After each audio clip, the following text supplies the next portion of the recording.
Praktica MTL5. I inherited this camera from my father.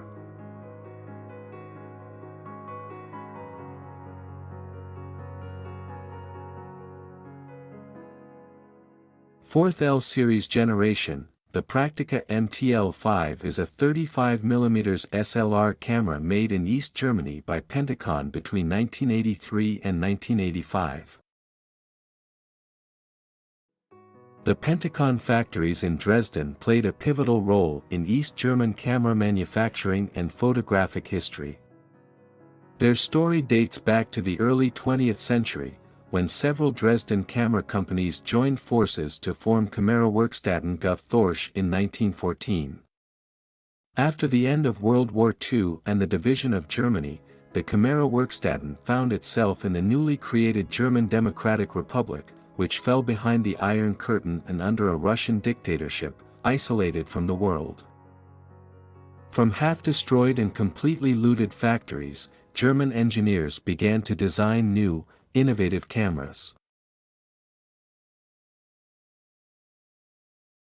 The camera is characterized as having a clean design and robust mechanics. Compared to other camera manufacturing centers, the German Democratic Republic often delivered superior quality, which shows with this MTL5. It is a film advance lever. The shutter speed selection dial from the bulb follows 1 second to 1,000th of a second. Syncs with flash at 100 and 1/25th of a second.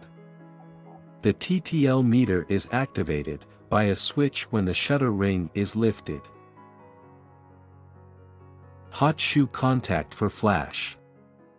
Rewind crank, used to rewind the film in the box, and open the cover.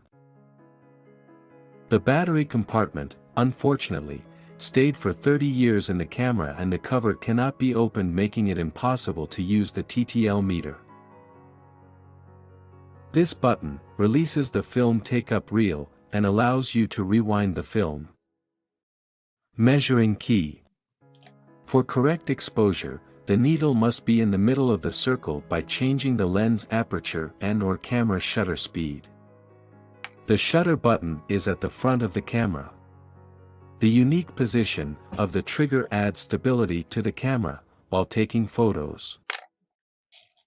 Crank with a 10-second selfie button. The aperture setting ring is manual. Also, and the focus setting is manual. This wide-angle lens has a great depth of field. The last lens setting, a button to turn on and off the jumping aperture.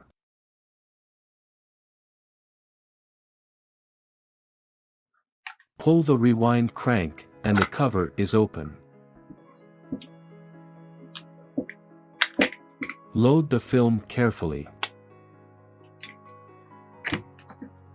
Attach the film to the spool pin and thread it between wire brackets.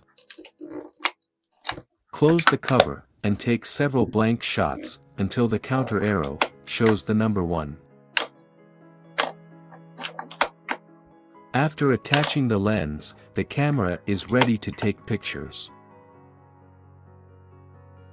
Remember that the camera cover does not open while we are shooting. For the location of the photos, I chose Abbey Road Studios, the most famous recording studio in the world, and a global music icon. They were the world's first specialist record label, founded in 1931. Abbey Road is of course synonymous with the legendary work of the Beatles. But unparalleled history spans the wild experiments of Pink Floyd to iconic recordings from Shirley Bassey, Aretha Franklin, the Hollies, and many more. It is a tradition for visitors to pay tribute to the groups, with inscriptions on the wall in front of the building. In 1969, photographer Ian McMillan took the historic photograph of the Beatles. And since then this zebra crossing has been a place of pilgrimage for the Beatles.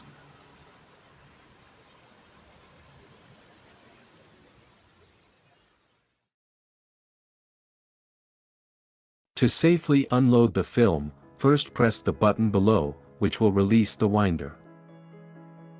Rewind the film into the cassette and carefully remove it from the camera.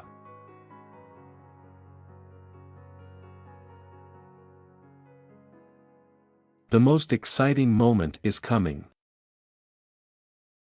The negative looks good, but the distance between the frames is very wide. Probably one of the mechanisms has failed.